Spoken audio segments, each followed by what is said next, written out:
Hello दोस्तों, आज हम केमिस्ट्री का सबसे फर्स्ट चैप्टर जो है उसका हम डेंसिटी ऑफ गैस का टॉपिक करने वाले थे।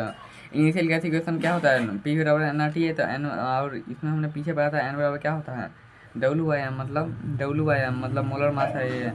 Put equation second in first, second वाला जो क्या है जो फर्स्ट में पुट करना है, पी बराबर W by M R T. तो हम क्या करेंगे, आर को मतलब एम को भी की जगह पे देंगे, भी को एम की जगह पे देंगे, तो पी एम बराबर डब्ल्यू बाई भी आर टी हो जाएगा। पी एम बराबर, अब देखो डब्ल्यू बाई मतलब डब्ल्यू बाई बी को क्या लिख सकते हैं, डब्ल्यू बाई बी को हम डेंसिटी कहते हैं, डी बराबर आर टी। तो फिर डेंसिटी को इधर कर दिया है और आर टी को इसके नीचे आ दिया, तो डी बराबर P M by R T. तो और ये क्या है, identity of the gas formula, ये मतलब डी प्रोपोर्शनल होगा एम के।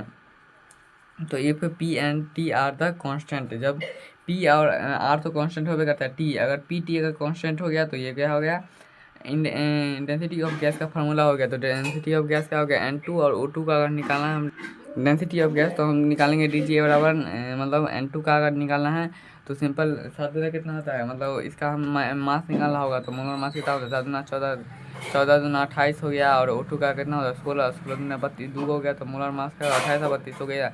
O2 का ज़्यादा हो गया, N2 का कम हो गया डेंसिटी। इसी प्रकार हम निकाल सकते हैं, मतलब जिसका मास ज़्यादा होगा तो उसका मतलब सॉरी मोलर मास जिसका ज़्यादा होगा उसका डेंसिटी भी ज़्यादा होगा। कंबाइंड गैस भी लो क्या है, आइडेंटिटी गैस, मतलब इस अगर ये भी याद रखो तो चलेगा। लेकिन देखो पी बराबर एन आर टी हो जाएगा फॉर एनी कंडीशन, आर बराबर क्या लिख सकते हैं, P1/V1 बराबर N/T1। इसी प्रकार P2/V2 बराबर N2/T2। तो आर क्या हो, मतलब आर दोनों में सेम है तो बराबर कर देंगे, P1/V1 बराबर N1/T1 बराबर P2/V2 बराबर N2/T2। तो हमें याद रखना है पहलमान, ये पी से क्या हो गया पहलमान, और भी से क्या हो गया जो भी है बहादुर या कोई भी, वो ऊपर में रहेगा। पहलवान बहादुर ऊपर में रहता है और जो आदमी टकला होता है वो नीचे में रहता है, सिंपल। और एन तो पता ही है, नंबर ऑफ मोल्स, मतलब गैस के कितने मोल्स है वही होता है नंबर, मतलब एन। इसके बाद if he N1 and N2 are the equation, तो क्या P1/V1 बराबर, तो N2 एन N1 और N2 क्या है, सेम होता है, इसके कारण वो कट जाएगा तो क्या होगा, पहलवान और क्या है वो आगे ऊपर रहेगा और टकला जो है वो नीचे रहता है। एस टी पी और एन टी पी कंडीशन क्या है, एस टी पी मतलब standard temperature and the pressure, N T P मतलब normal temperature and the pressure.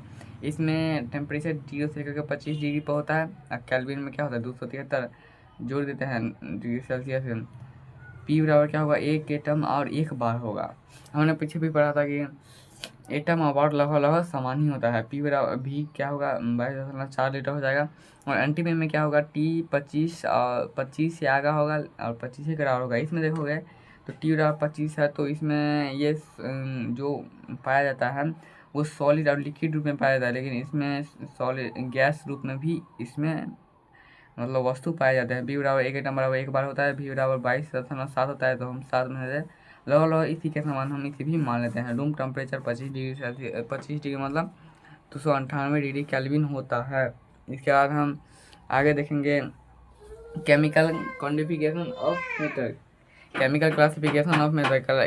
Chemical classification of matter क्या है, मिक्सचर में सिंपली क्या होता है, व्हेन टू और more compound are the mixture together in any ratio know as a mixture, मतलब दो से अधिक कंपाउंड को मिला देते तो मिक्सचर हो गया। जैसे जल में हम सोडियम क्लोराइड मिला दिए और तो ये हो गया mixture H2O, and sodium chloride को हम अलग भी कर देंगे, मतलब अगर हम इसमें सॉल्ट भी मिला देंगे तो ये भी मिक्सचर हो जाएगा। मतलब कंपाउंड और मिक्सचर, मतलब देखो कंपाउंड में क्या होगा, NaCl मतलब फार्मूला रहेगा या फिर कहे तो निश्चित मात्रा में मिलाता है, और मिक्सचर में सॉल्ट वाटर कुछ भी मतलब मिला दिया जाता है। तो देखो compound of mixture are two type, टी टाइप के मिक्सचर होते हैं।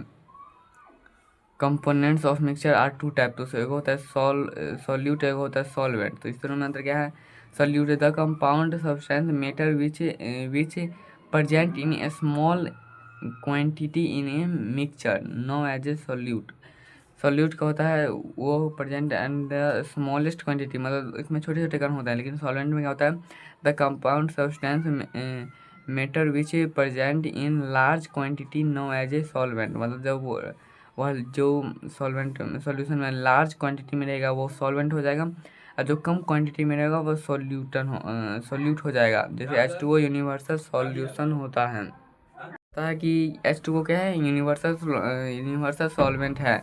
इसमें जल है तो सॉल्यूट है 5 ग्राम, और मतलब जो कम रहेगा वो क्या हो जाएगा मतलब सॉल्यूट जो ज़्यादा रहेगा वो सॉल्वेंट। जैसे इसमें क्या है 5 ग्राम अगर सॉल्ट है, जल ज़्यादा है तो ये हो गया सॉल्वेंट।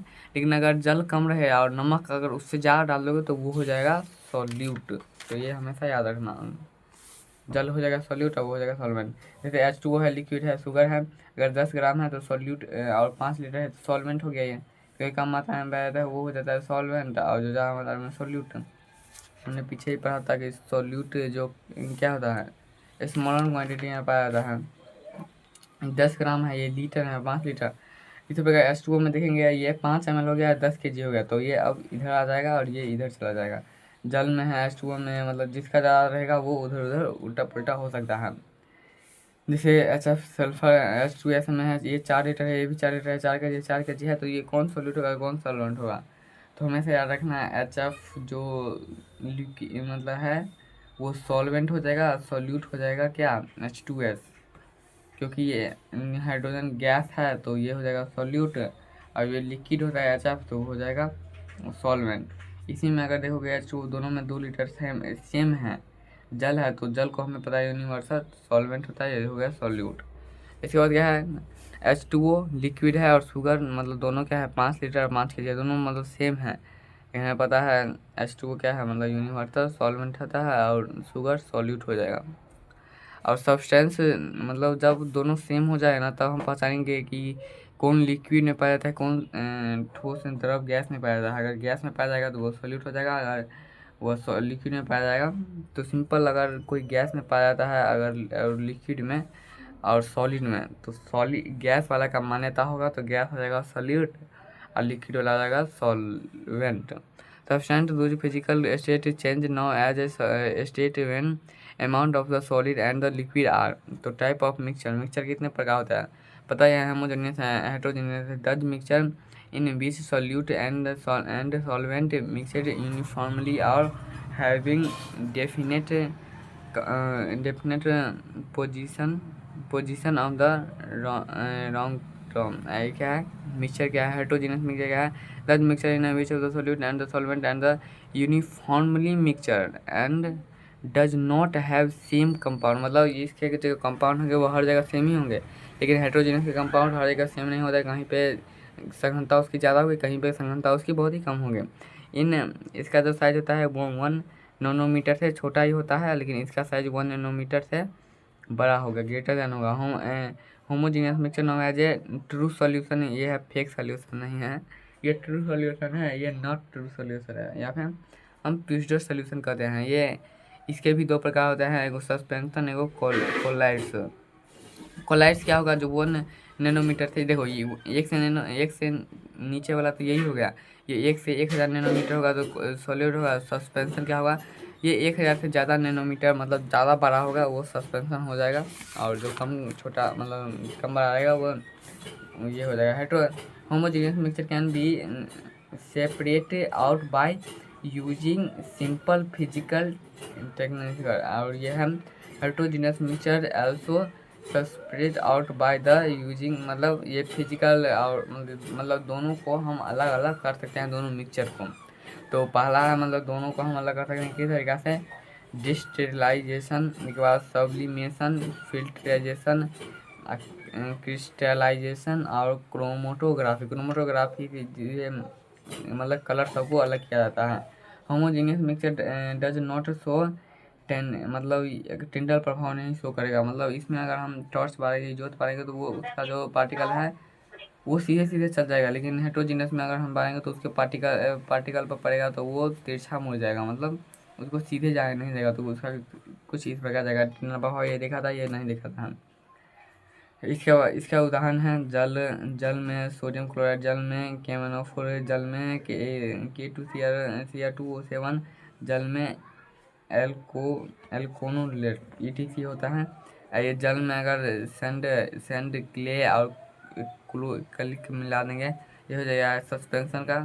और मिल्क बटर कार्ड गेट ये होता है 1 से लेकर के 1000 नैनोमीटर के बीच में, तो ये दोनों हो जाएगा क्या, ये दोनों दूसरा हो जाएगा। और क्या इसके बाद हम आगे देखेंगे तो type of homogeneous mixture true solution.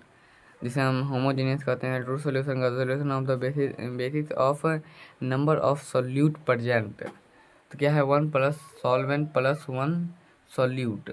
जैसे जल है, सोडियम क्लोराइड है, 2 कंपाउंड बिनर्जी सॉल्यूशन। तो इसके जो टाइप हैं देखो, टाइप ऑफ होमोजीनियस मिक्सचर या ट्रू सॉल्यूशन या solution on basis on number of the solute पर